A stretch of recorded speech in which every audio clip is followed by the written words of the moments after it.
Amém. Se assente, por favor.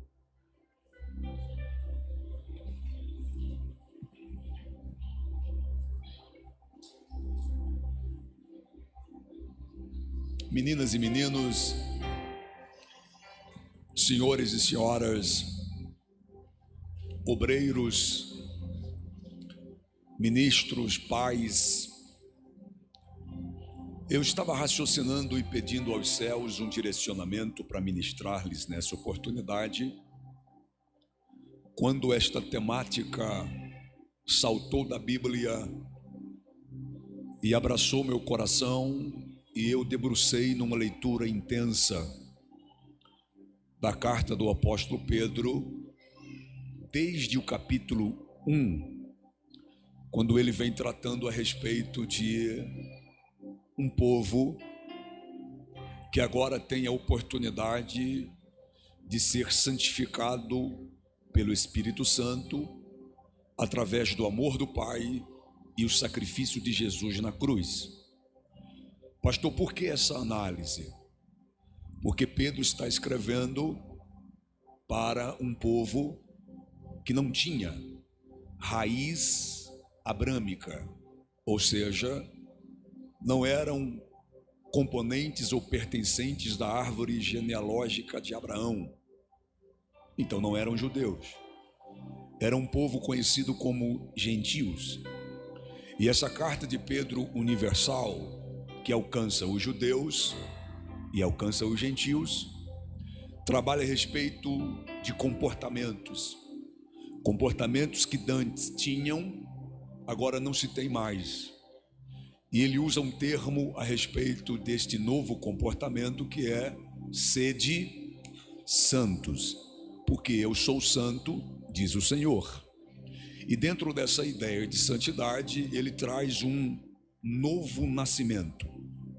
No capítulo 1, você tem uma expressão a respeito de nascidos de novo com sementes incorruptíveis, ou seja, o DNA de Deus estava inserido naqueles que se entregavam ao sacrifício da cruz de Cristo, aceitando essa nova vida, essa nova conduta.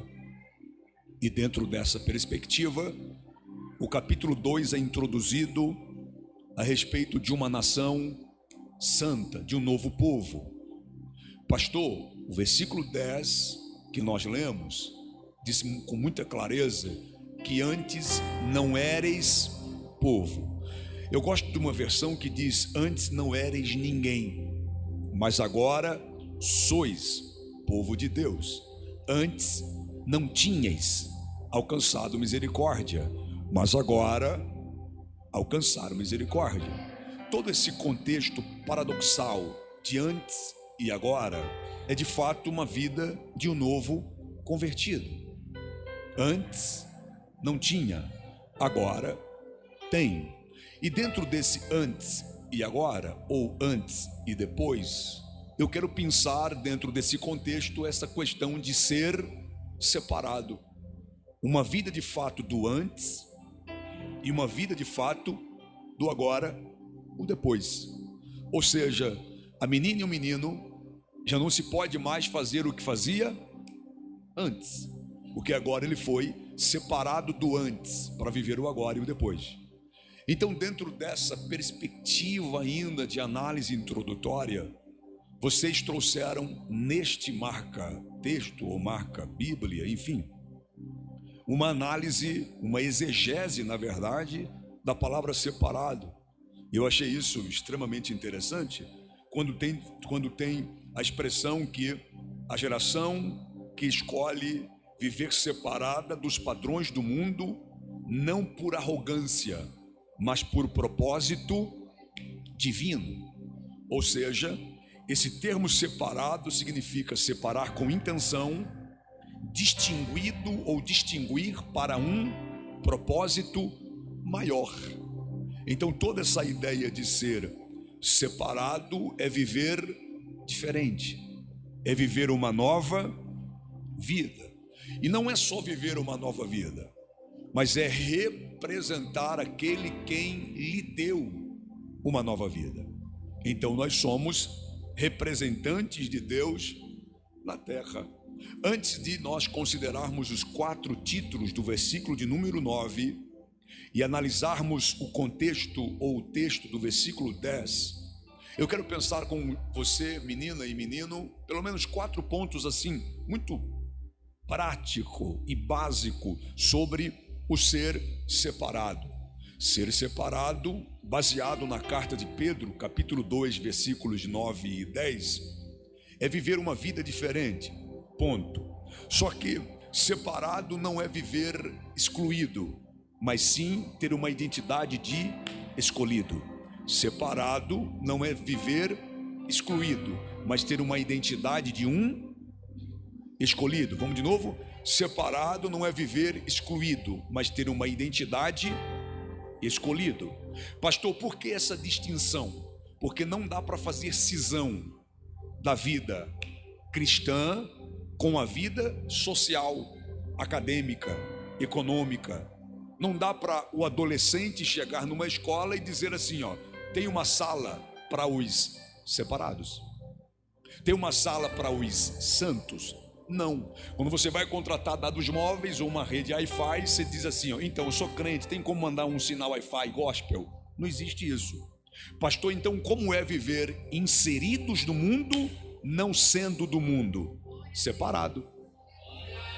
Simples assim? Simples assim. Agora, como é viver isso na prática? Por quê?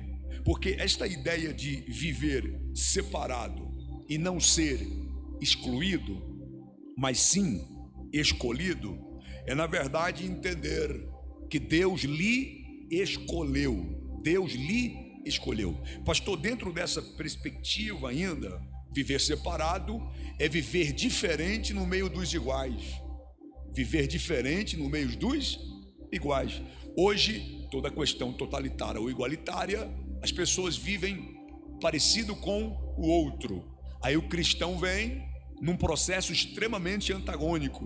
O mundo em trevas e o cristão é luz. Então aí você já começa a ver o processo paradoxal. O menino e a menina que é separado, porque o separado vai mostrar luz em meio às trevas. E é tão interessante que não precisa entrar em nenhuma intriga.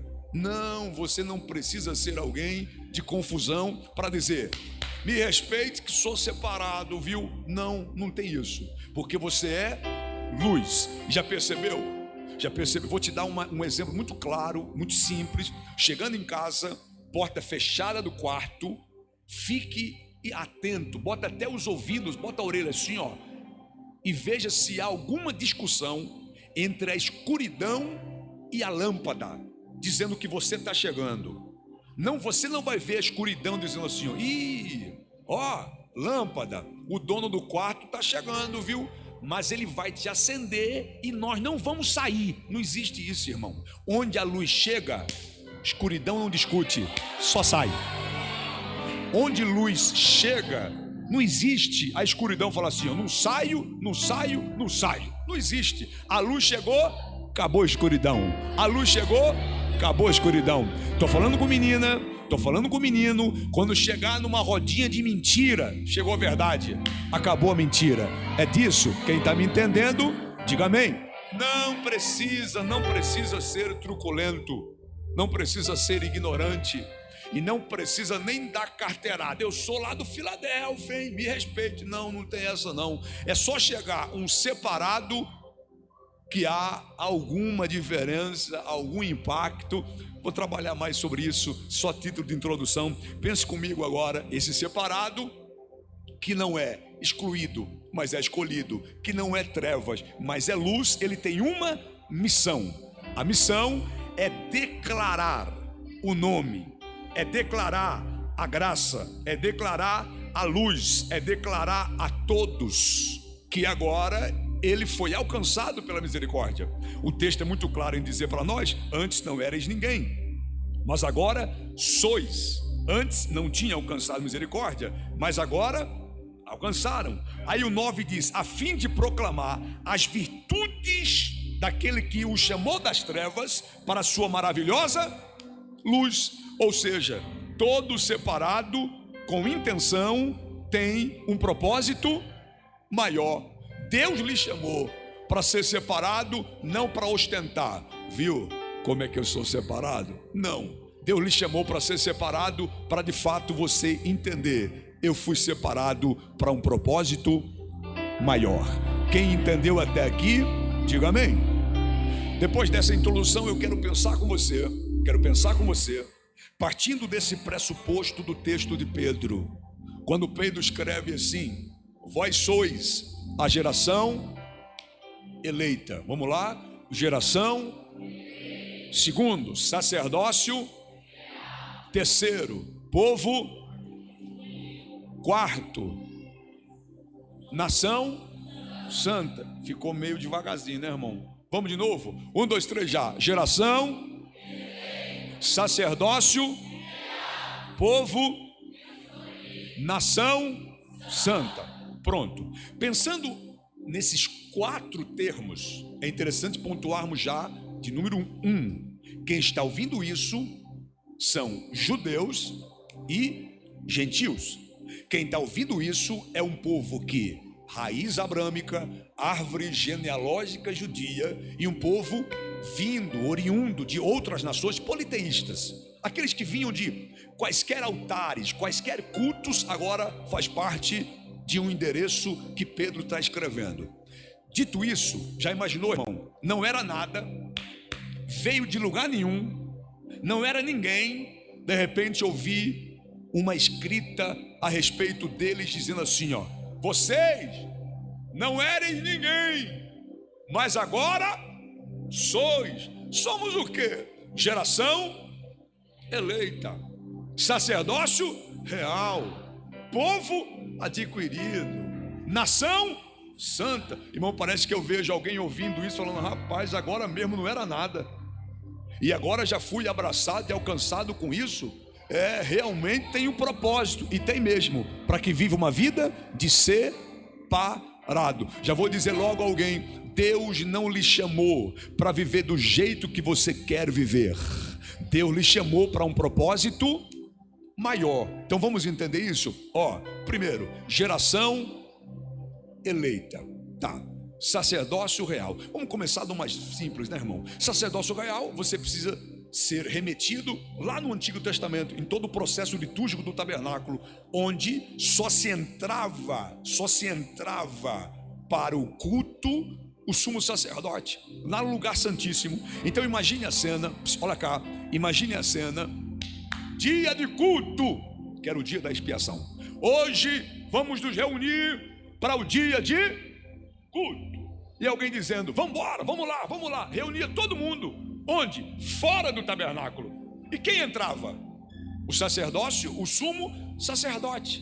E quando ele entrava, ele oferecia, o pecado era expiado, ok. Ele saía e dizia para o povo: tudo tranquilo, liberado, perdoado, ano que vem voltamos para esse mesmo rito. Parece que eu estou vendo um povo ritualístico, e o povo entre si comentando assim: você viu, rapaz? Pecado foi expiado. Foi, o sumo sacerdote falou para nós. É mesmo? É. E você sentiu o quê? Não senti nada não. Nenhum arrepiozinho? Não, nenhum arrepio. Nem assim um calafrio? Não, nenhum calafrio. Você não teve vontade de falar? Não senti nada, eu só fiquei esperando ele sair e dizer assim, ó: pecado expiado, feito o rito, tá tudo tranquilo. Esse era o ritmo do povo, indo para o ambiente de culto, e o sumo sacerdote entrando. Só que a Bíblia diz que Jesus na cruz, o véu foi rasgado. Esse tabernáculo do Antigo Testamento agora é configurado em Cristo, que se tabernacularizou. Ele era o próprio tabernáculo, ele era o próprio cordeiro, ele fazia o próprio sacrifício, e ainda deixou muito claro: ninguém precisa mais de nenhum rito para sentir o perdão de pecado.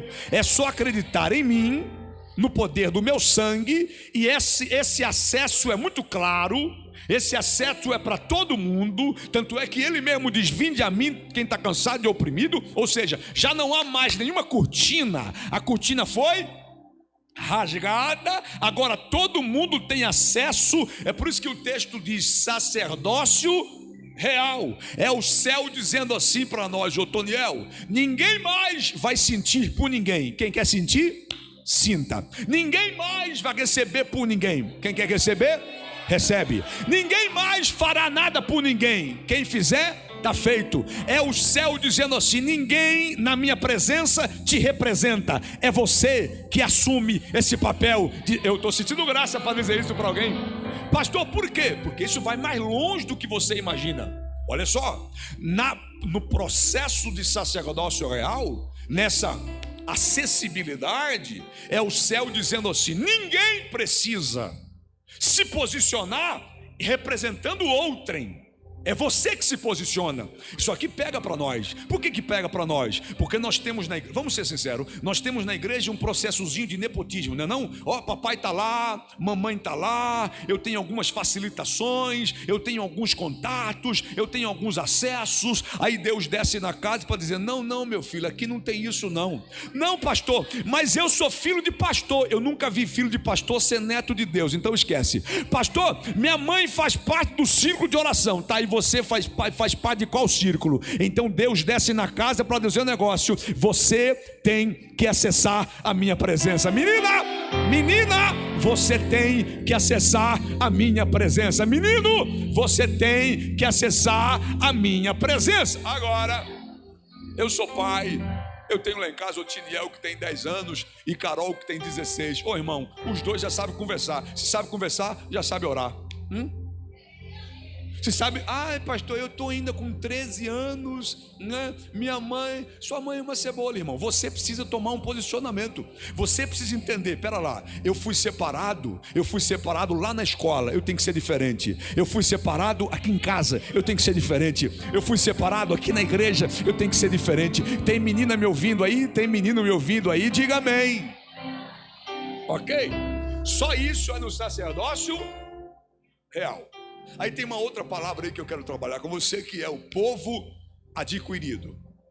Ó, que legal isso aqui, povo adquirido. A palavra adquirido aqui, fazendo uma exegese do Lexo de Strong no grego, a palavra adquirido aqui é peripoieses, que nos dá a ideia de lucratividade. Ou seja, ele é remetido a um contexto de mercado. E aí, povo adquirido, sabe a aquisição que você faz? Então, essa aquisição, ele usa o termo peripoieses, que é um termo do mercado. Então ele fala assim, ó, povo adquirido. Se você apanhar peripoieses e abrir vertente, você vai ter redenção, remissão, perdão. Está tudo dentro desse pacote de aquisição. Agora escute bem: povo adquirido. Só que essa aquisição não era para dizer assim, ó, é meu. Ó, sabe aquelas criancinhas que quando tem algum brinquedinho, ou recebe algum presente, ou algum pirulito, você quer dividir, ele fala o quê? É meu. Agora, se você chegar com uma coisa maior, ele faz o quê? Vamos trocar? Se ele tem um pirulitinho pequeno, você chega com aquele pirulito do Kiko, não entende? Ele vai dizer assim: eu quero isso aí. Por quê? Porque a proposta é maior. Se você diz, me dá, ele diz não. Se você vier com uma proposta maior, ele diz, então vamos trocar. Essa aquisição não era para estar exposta em nenhuma prateleira e nem sequer para quaisquer comércio. Era uma aquisição dizendo assim, ó, não estará para venda, não estará para receber proposta e não estará para nenhuma troca. Por quê? Porque não é comprado com ouro, não é comprada por prata e não é comprada por cobre. Tudo que é comprado com ouro hoje, quanto vale o ouro hoje? Quanto vale o dólar hoje? Percebeu que hoje é um valor, amanhã é? Então quem comprar por ouro hoje, se ouro subir, amanhã alguém vai dizer assim, ó, subiu. Se ouro baixar, alguém vai dizer, baixou, eu pago mais, bora lá? E você vai negociar para nunca perder. Pois é, nós fomos comprados por sangue e inocente. Cordeiro de Deus que tira o pecado do mundo. Levante a sua mão que eu vou liberar essa palavra agora para você. Você foi comprado por um preço inegociável. Eu estou sentindo graça para dizer isso para alguém. Não há outro método para alguém negociar você. O céu está dizendo: eu comprei, é meu. Eu perdoei, é meu. Eu resgatei, é meu. Eu redimi, é meu. Eu lhe paguei por preço de sangue inocente. Não tem nenhuma proposta que vai cobrir isso. Essa é a explicação do termo povo adquirido. Só que você vai ver que a expressão continua dizendo assim, nação santa. O santo aqui é hagios, separado. O santo aqui é exclusivo. Ou seja, nós somos dele. E por que somos santificados? Porque ele é santo. Então existe o processo de santificação e a origem da santificação. A origem é ele. O processo é do Espírito Santo em nós.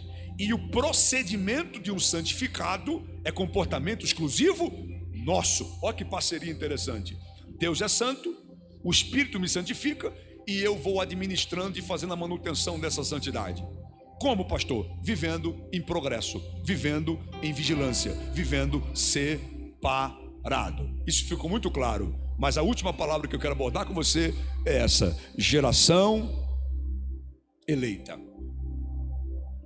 Sacerdócio real, povo adquirido, nação santa, geração eleita. Na geração eleita, nós somos remetidos a uma realidade do Brasil. O Brasil hoje, vivemos pelo menos teoricamente num país democrático, pelo menos na teoria, democrático. Dentro da democracia tem o voto livre direto, que não é tão livre assim e nem diretamente desse jeito. Mas tá bom. O que eu quero chegar com você? É que existe uma eleição.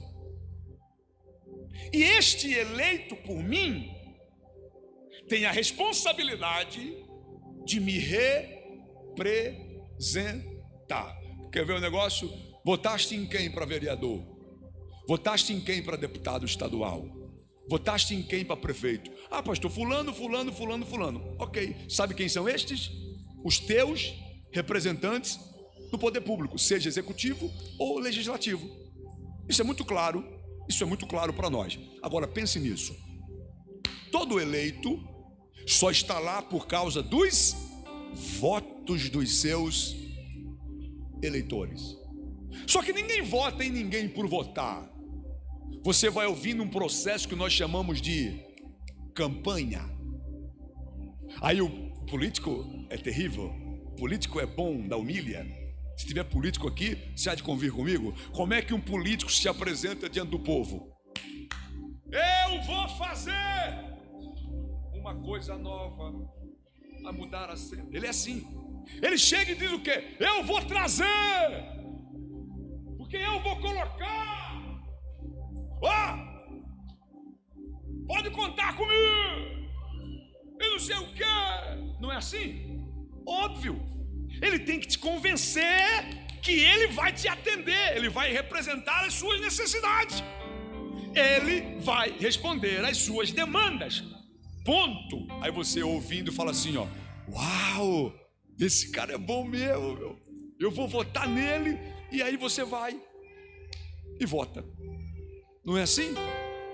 Sabe o que eu fiquei pensando?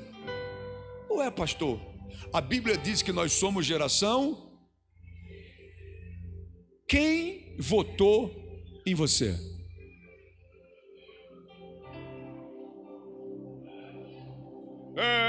Jesus. Ok. O Espírito Santo. Ok. Não, pastor, em mim foi logo Deus. Tá. Posso fazer outra pergunta? Posso fazer? Que tipo de campanha você fez?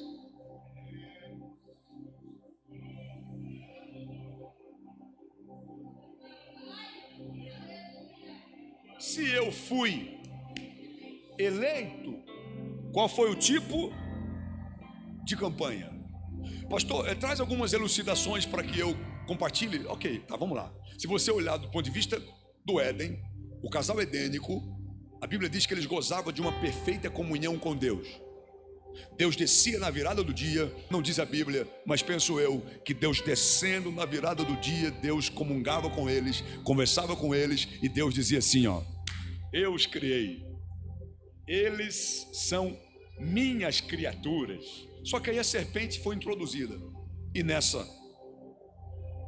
serpenteando convenceu Eva, e a Bíblia diz que os dois caíram. Quando os dois caem, a Bíblia diz que destituídos foram da glória de Deus. Automaticamente foram tirados do Éden, saíram do centro da comunhão de Deus, que era o jardim. Só que aí, obviamente que eu não vou esgotar o assunto, não tenho nem capacidade intelectual e nem tempo para isso, mas escute bem, dentro desse processo de saída, Deus ainda vai promovendo alguns meios de reconexões. Por exemplo, instituindo o ministério sacerdotal, que era elevar o povo a Deus através dos ritos, sacrifícios. Ministério profético, que era trazer a voz de Deus para o povo. Não é assim? É.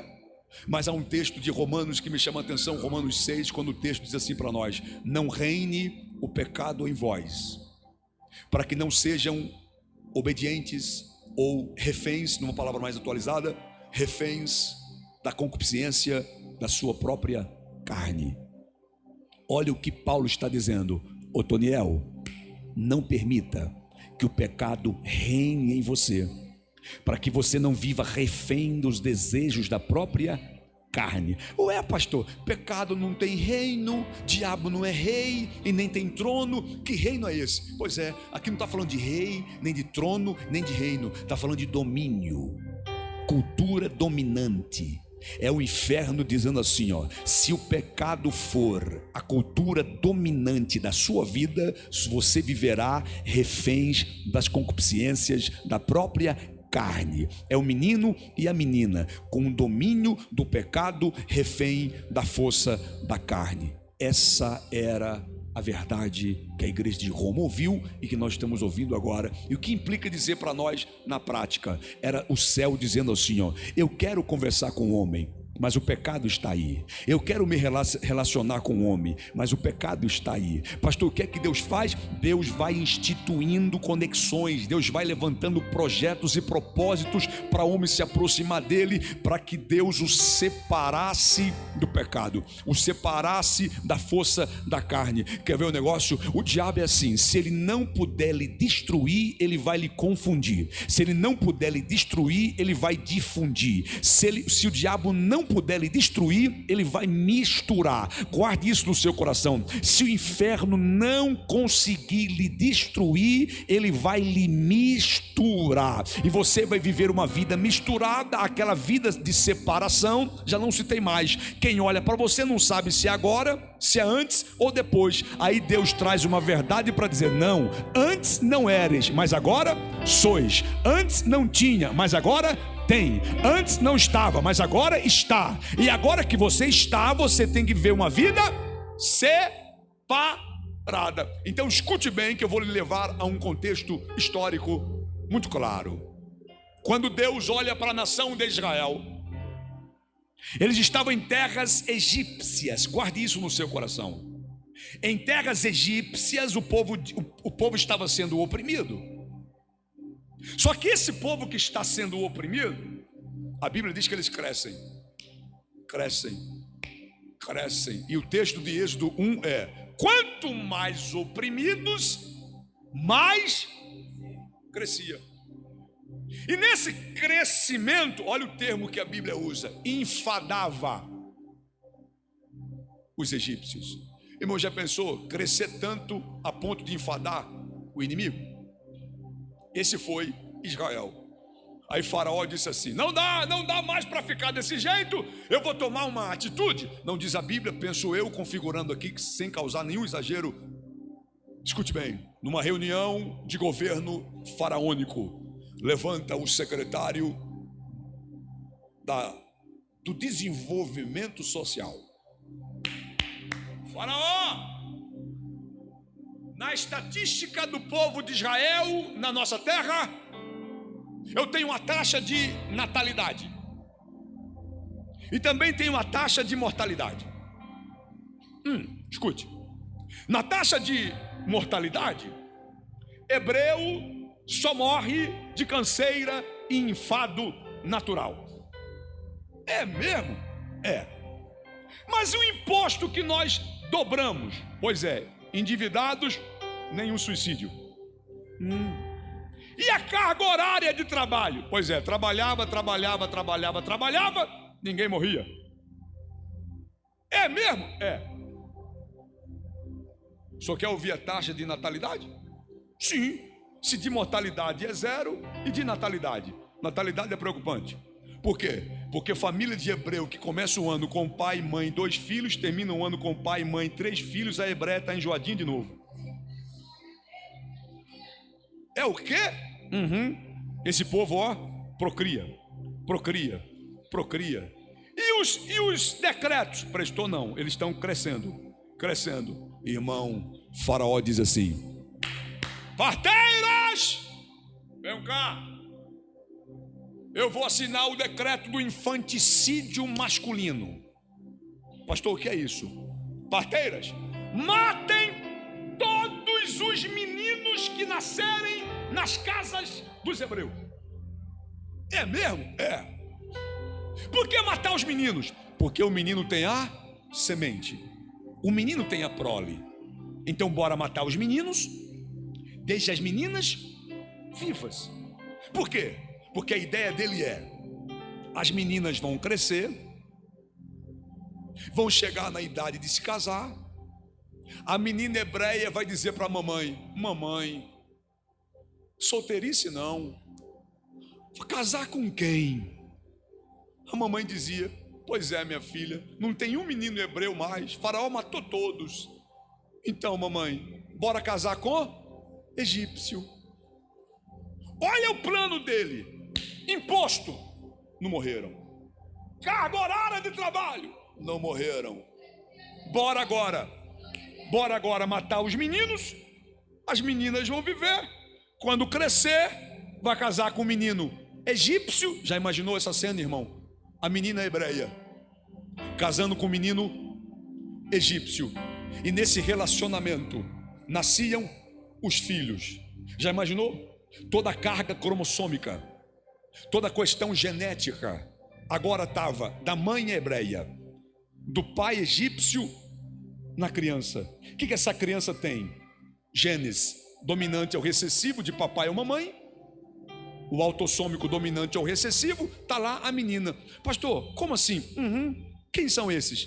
Normais, seres humanos normais. Quer ver o negócio? Se olhar para você, você tem o quê? Nariz de papai, orelha de mamãe. Se olhar para você, você tem cabelo de papai, sobrancelha e olho de mamãe. Se olhar para você, você vai ter o quê? Pastor, eu tenho o nariz de mamãe, boca de papai e a língua da sogra. Não, até hoje não, por enquanto, agora não, ainda não. Mas olha só que coisa interessante isso, não é? Se olhar para você no espelho, você vai ver um pouquinho de papai e um pouquinho de mamãe. Sabe o que é isso?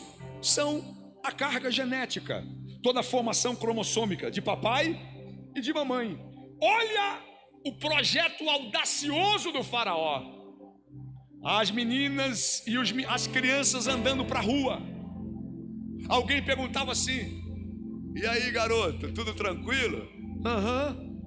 Você é filho de quem? Você é filho de quem? Ah, então mamãe é hebreia. E teu pai? Meu pai é egípcio. E você é o quê? Então, o meu cabelo é de mamãe hebreia, meu nariz é de papai egípcio. É mesmo, rapaz? Então você não é hebreu e nem egípcio. O que você é? Eu sou essa raça assim, misturada. Olha só, percebeu o Faraó? Já que não dá para destruir, vamos misturar. Não dá para destruir, vamos misturar. Rapaz, o que você é? Então, de segunda a sexta eu sou egípcio, né, na escola, né? Porque sábado e domingo eu tenho que ser hebreu na igreja. Então é porque o meu celular de dia é egípcio. Aí à noite eu vou cantar na igreja, eu vou ler Bíblia, então ele é hebreu. Então lá em casa depende. Se papai tiver e mamãe tiver, hebreu. Se não tiver ninguém, bora ser egípcio. Aí Deus desce na casa de uma sexta-feira, que tem gente olhando para mim pensando assim: meu Deus do céu, como é que convida um pregador desse para uma noite de congresso que está parecendo mais um culto de ensino? É o céu dizendo assim: você não vem para o culto de ensino, te pego no congresso, para dizer para o coração de alguém: eu te quero separado e não misturado. Eu te quero separado e não misturado. Eu te quero e não misturado. Eu te quero e não misturado. Eu te quero.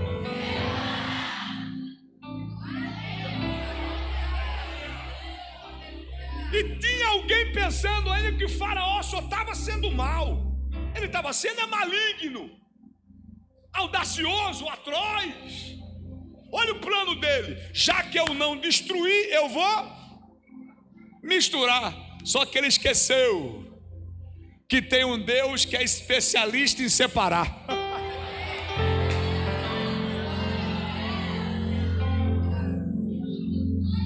Pastor, como é que separa? Vem comigo de novo na linha de raciocínio. Vamos lá? Quem está aqui, diga amém. Então vamos lá.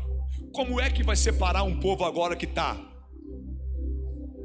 Não, tem que ser um pouquinho mais forte. Como é que vai separar um povo que agora está misturado? Ih, pastor, sei não, hein? Tem jeito não. Se eu falar para você que tem gente que até se acomoda com essa mistura, se acomoda dizendo assim: não dá mais. Do jeito que vai. Irmão, tem uns crentes que só Deus. Aqui tem? Tem. Tem uns crentes que olham para uns irmãos, para uns adolescentes e falam: isso aí tem jeito mais não. Você já está tão incrustado, tão misturado. Só que aí Deus olha para a nação de Israel e fala assim: não tem. Jeová tem. Ô Moisés, sim senhor, bora lá para um projeto. Aí é tão interessante isso, porque olha só, irmão, depois que narrativa, ideologia, aplicação. Primeiro começa com uma narrativa, depois protocola uma ideia e depois vai para a aplicação da mesma. O povo já estava chafurdado na cultura egípcia. Maçando barro para a construção das prodigiosas cidades de Pitons e Ramsés e para as pirâmides ou para a barragem do Nilo. Acostumado com o cenário do Egito. Mesmo assim, você vai ver na Bíblia Deus dizendo: esse povo é meu. Esse povo é meu. Agora escute bem: se você quiser quebrar uma cultura, só tem um meio. Qual, pastor? Revolução. Quer ver o negócio?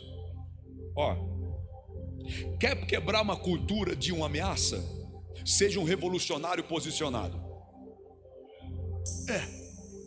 Eu tenho um garotinho, o Otiniel, e aí ele disse: papai, tem um menino lá na minha sala, ele repetiu de ano, então ele é maior do que todo mundo, e aí todo mundo fica obedecendo ele, e eu falei assim: eu não vou obedecer. Papai, e agora? Eu falei: agora o problema é seu, meu filho, eu não estou lá.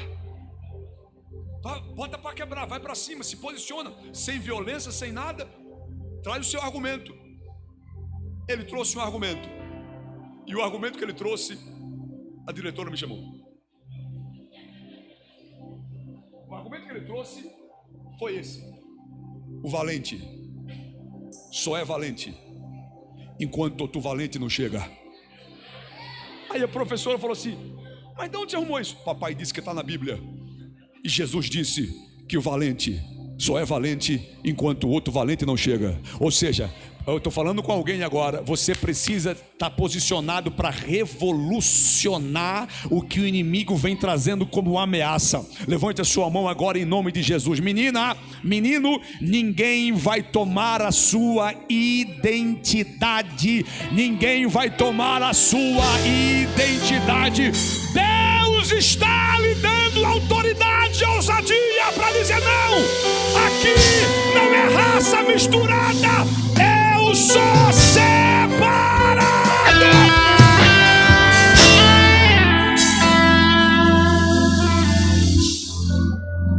Agora escute bem. Se quiser quebrar uma cultura, você tem que fazer uma revolução. E sabe qual é o melhor endereço para fazer revolução? Lugares neutros. Porque se você vai para um lugar partidário, a tendência é pender para algum lado. Aí Deus olha para o povo e fala assim, ó: eu vou revolucionar. Jeová, o senhor vai fazer o quê? Eu vou levá-los para um lugar que eu vou tirar essa cultura. O senhor vai levar para onde? Eu vou levá-los para o deserto. Porque o que tem no deserto? O deserto tem cultura, não tem? Só que tem cultura nômade. Nomandismo. E o que é cultura nômade? Cada grupo tem a sua própria. Cada grupo tem a sua própria. Grupo X, cultura X, língua X, alimentação, roupa, costume, dogmas, ritos e tudo mais.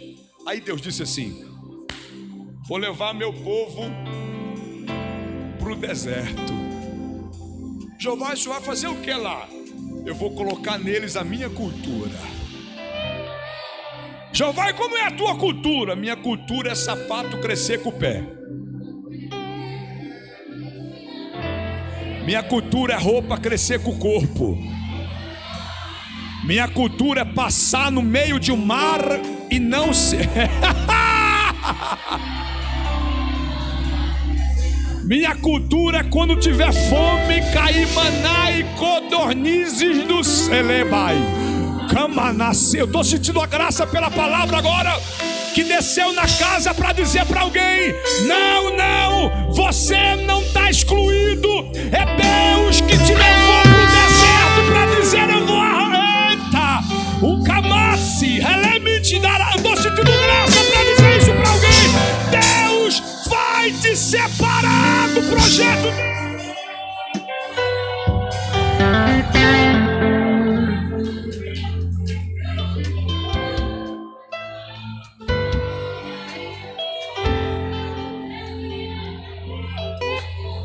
Não adianta, não adianta.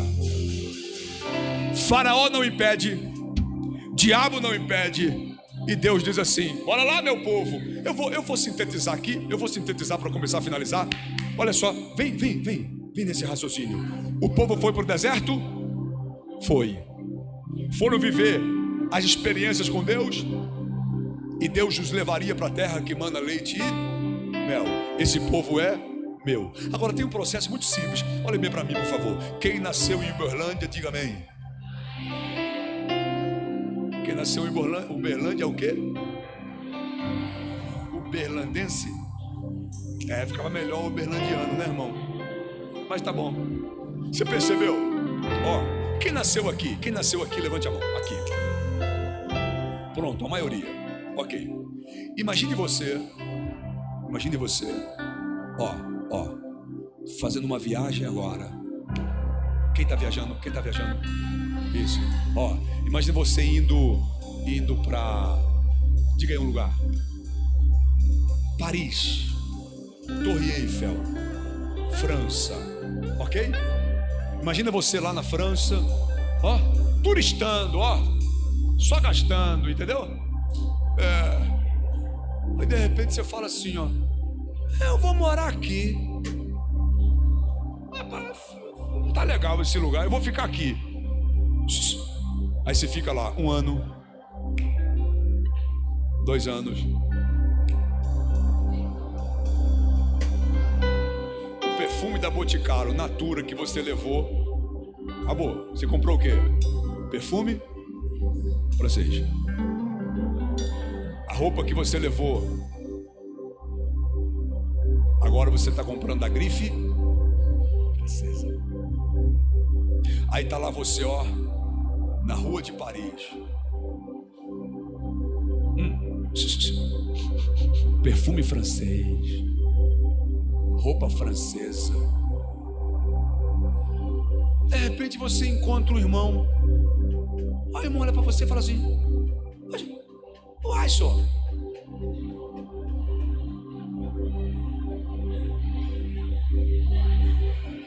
já entendeu? Uai, senhor, você não é lá de Uberlândia? Você vai dizer assim: eu? Olha a minha roupa, olha o meu cheiro. Você vai dizer assim, ó: e Uberlândia, rapaz?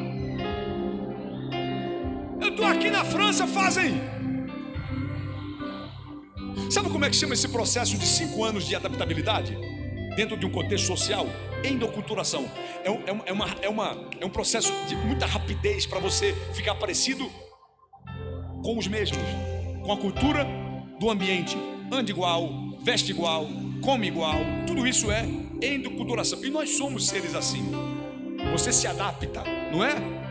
Só que tem um processo. Alguém olha para você e fala: rapaz, você... Eu conheço você, rapaz. Você é lá do Filadélfia. Você vai dizer: não, meu filho, ó, grife francesa, ó como é que eu tô, pareço um francês. Só que tem um negócio, irmão. O que, pastor? A cultura pode mudar minha estética, mas nunca toca na minha genética. Todas e quaisquer culturas alteram a minha estética, mas nunca toca na minha genética. O diabo e o faraó diziam assim, ó: os hebreus estão no Egito, está parecido com o egípcio. Jeová dizia: mas ainda é meu, mas ainda é meu. Aquela menina está andando igual a egípcia, mas ainda é minha. Aquele menino joga joguinhos dos egípcios, mas ainda ele é meu. Aquela menina se comporta igual a egípcia, mas ela ainda é minha. Eu vim dizer para uma juventude adolescente: você é separado, separado, separado, separado.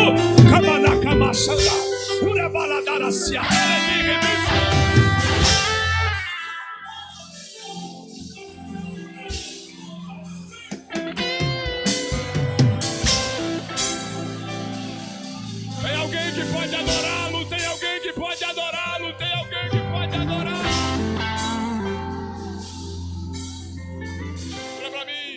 Olha para mim, por favor. Parece que eu estou vendo o menino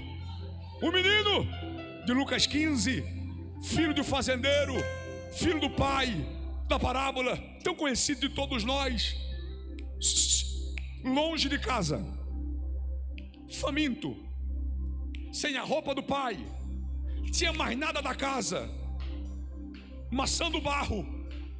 De repente ele diz assim: levantar-me-ei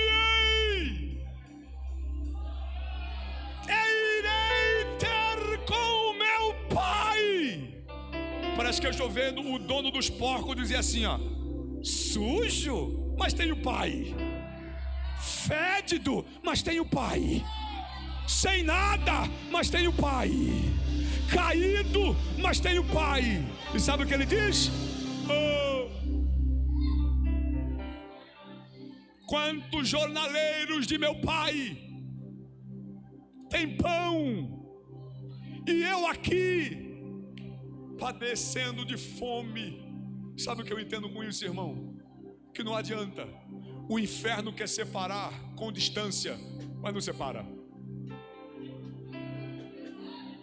O inferno quer separar com a fome, mas não separa. Parece que eu estou vendo aquele menino longe da casa do pai, e alguém dizendo assim: esse aí já está, ó, esse aí já está na cultura do pecado. cercado. O céu dizendo: não, ele ainda é meu. Ele lembra da casa do pai? Lembra. Por que ele lembra da casa do pai? Porque não adianta, irmão. Não adianta. Quem foi separado, quem já pisou no Santo dos Santos, em outro lugar, onde estiver,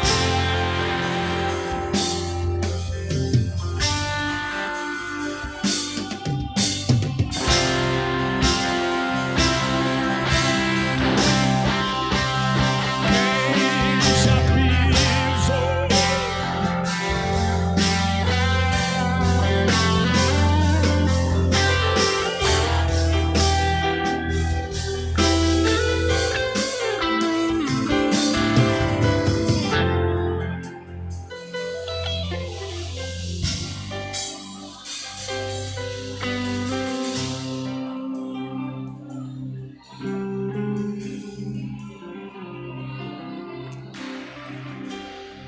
Pastor Guilherme trouxe uma reflexão aqui muito interessante sobre o Daniel. E dentre as lições que nós ouvimos aqui do pastor Guilherme, tem uma frase que o rei olha para ele e diz assim: tu és aquele mesmo Daniel? Tu és aquele mesmo? Eu encerro agora, olhem bem para mim, por favor. Capítulo 5 de Daniel. Síntese. Bora fazer festa! Bora! Belsazar é o anfitrião. Bebida! Comida! Música! Bora dançar! De repente o Belsazar para a festa e fala assim, ó: vamos alegrar esse lugar. Vamos botar para quebrar com mais uma atração. É mesmo, Belsazar? É. Isso vai fazer o quê? Ô menino, vem cá. Busca lá nos aposentos de papai uns vasos de ouro e de prata. Traz para a festa. E não é que foram buscar mesmo? Quando trouxeram os vasos de ouro e prata, o rei disse assim: bora beber vinho. Bora que a festa não acabou não, gente. Trouxeram os vasos de ouro e prata e quando o rei vai dar o primeiro gole, a sanca, o gesso da parede, apareceu uns dedos e escreveu: Mene, Mene, Tekel, Parsim. A Bíblia, olha que coisa fenomenal. O rei não entendeu o que estava escrito, mas sem entender, empalideceu, o ombro caiu, o joelho, sem entender. Aí começou a chamar: vem, adivinhadores, vem toda a raça dos caldeus babilônicos, vem. O que está escrito? Imagino eu que passava um e não é da minha língua não. Aí o outro vinha, não. Aí o rei apelou. O rei falou assim, ó: eu vou dar presentes e eu vou dar um lugar no meu reinado. Irmão, dando tudo isso, é um tipo de uma propinazinha. Não teve ninguém que teve coragem de inventar o que estava escrito. Já imaginou? A sala tensa. De repente entrou uma senhorinha e disse assim: ô meu filho, por que você está pálido? Que semblante caído é esse? É, mamãe, umas letras apareceu ali. E daí? E daí que ninguém consegue. É mesmo? Eu conheço um. Ele é separado. Ele não se alimentava com o pessoal. Ele também tinha a janela aberta para a banda de Jerusalém. Ele não era excluído, não. Ele era separado. Ele não era arrogante, não. Ele era separado. É mesmo? É. Quer que eu chame? Chame. Aí parece que eu estou vendo o Daniel entrando. E o rei dizendo assim: sabe o que está escrito? Ele.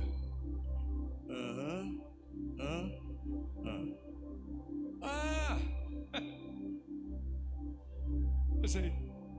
É mesmo? E eu vou dizer para o senhor uma coisa, viu?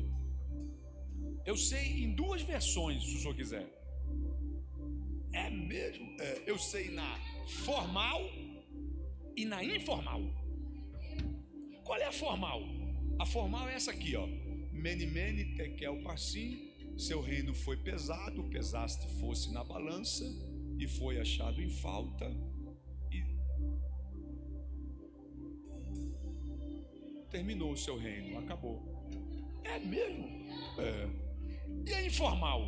A informal é: a casa caiu pro senhor hoje.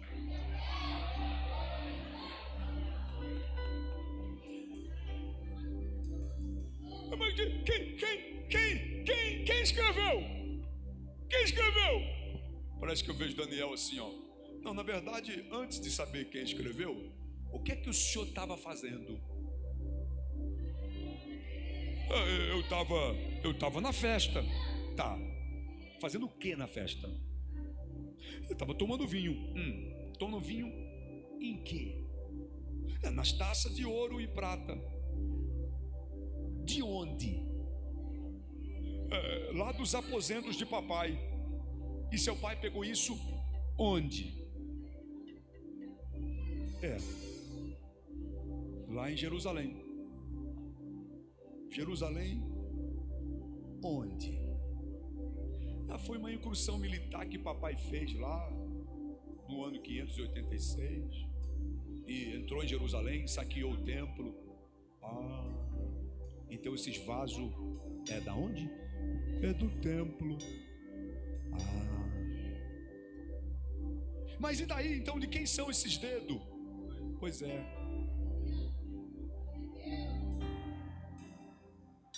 Os dedos é da mão do dono do vaso. Mas por que ele veio? Estragou minha sanca, meu gesso, acabou com a minha festa, eu estou todo pálido. Por que ele veio na minha festa? Aí Daniel respondeu: é porque vaso que é dele não participa de festa babilônica. Por que não? Porque é separado.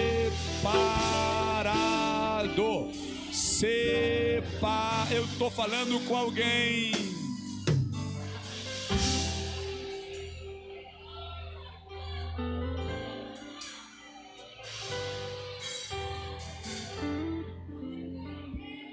O que você quer mais? Menino, o que você quer mais? Você é diferente. E ponto. Pastor, e ponto. Sabe por que algumas coisas acontecem com você que parece que você não está entendendo agora? É porque você é diferente, separado. Eu tenho uma palavra para alguém aqui esta noite. Deus vai lhe dar graça. Deus vai lhe dar força. Deus vai lhe dar ousadia. Podem lhe chamar de esquisito. Pode lhe chamar de estapafúrdio, escalafalbético. Pode lhe chamar de alguém estranho. Você só vai dizer assim, ó: eu sou separado. Eu sou escolhido. Eu estou sentindo uma graça tão grande aqui para ministrar para adolescentes, menino e menina, que muitas vezes na escola alguém olha para você e diz: você é esquisito demais. Deus está sendo resposta na minha boca para você agora: não, você só é diferente. diferente. Se o mundo não te achar esquisito aqui, você não é diferente nem separado, porque você não está na contramão do mundo. Pastor, mas vão me excluir de algumas amizades, eu vou ficar sozinho, e os meus amigos, fique tranquilo, se os seus amigos da terra te afastarem de você, Deus envia os amigos dele para ser seus amigos.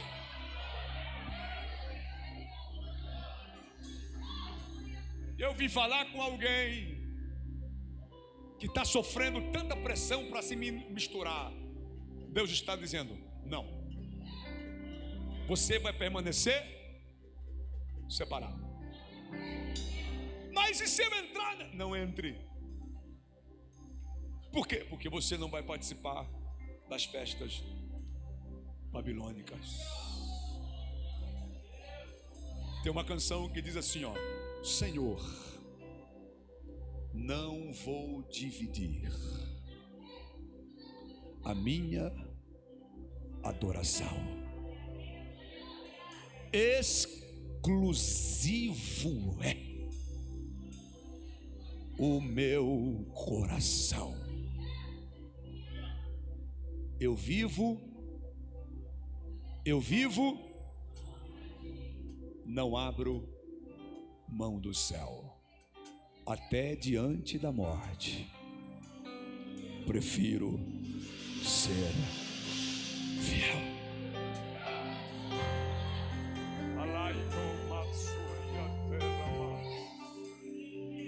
Ficam em pé, por favor.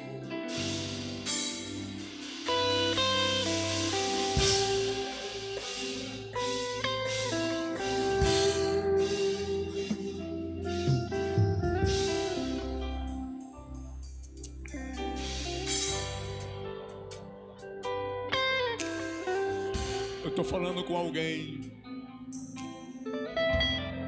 que só você e Deus sabe a pressão que você está vivendo para se misturar. Pastor Souza, eu só vou orar e encerro a minha oportunidade. Mas eu preciso, menino,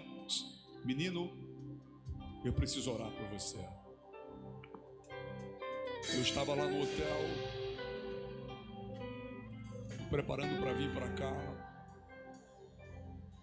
quando o Espírito Santo iluminou a minha mente, disse: o Toniel, hoje eu falo com os separados. Você sabe o preço que você paga por ser separado. Eu quero orar por você, que só Deus sabe a pressão que está sobre ti para você se misturar. Mas também vou orar para um segundo grupo que precisa de força para se separar, porque já se misturou. Se você tiver coragem, vem aqui à frente para eu orar por você agora. Vem. Rompe do teu lugar. Vem cá. Pastor, eu quero.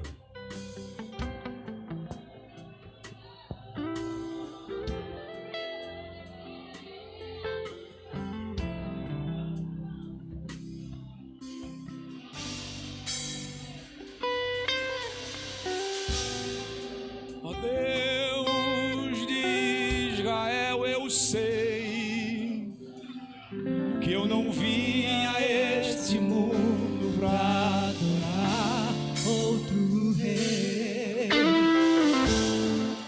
Os leões estão rugindo sem parar, meu louvor incomodou a todos que são contra ti, ó Jeová.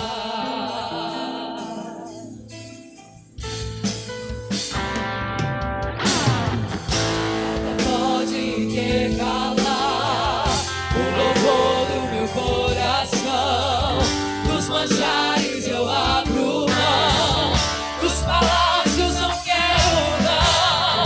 Eis-me aqui como Daniel, com os olhos focados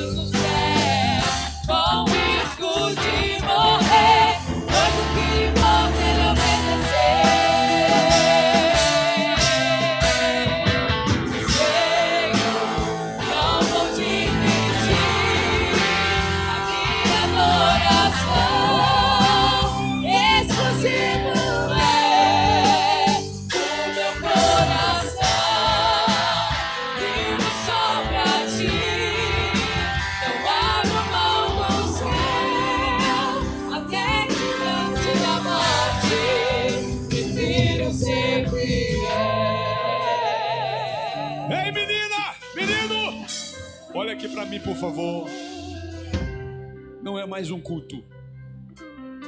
Cada culto é um culto. Cada noite Deus fala com você. Eu sei da sua construção de fé. Eu sei das guerras que vocês passam. Eu fui adolescente na igreja. Eu sei das confusões, dos levantes do inimigo. E os adultos aqui também reconhecem isso. O inimigo quer trazer um protocolo de uma ideia que essa geração já era. Não, essa geração é privilegiada. Tem fé e tem a tecnologia. Tem fé, tem raiz e tem o conhecimento agora aí à disposição. Deus vai levantar, como disse o pastor Guilherme aqui, vocês em camadas, em cadeiras. Agora, separados para um propósito. Não se vendam. Não negociem a sua pureza. Não negocie a sua santidade. Pastor, vai ser fácil? Não, nunca, nunca, nunca será fácil. Pastor, essa idade é complicada. A juventude também, a idade adulta também. Cada um na sua fase. Mas as tomadas de decisões agora, as muitas indecisões, parece que o negócio fica mais turvo. Mas essa igreja está investindo em você, preparando essa noite para dizer: o inimigo não vai roubar a sua adolescência. O diabo não vai roubar a sua adolescência. Hoje você vai sair daqui cheio, consciente, fortalecido, com uma identidade dizendo: eu sou separado. Eu sou separado.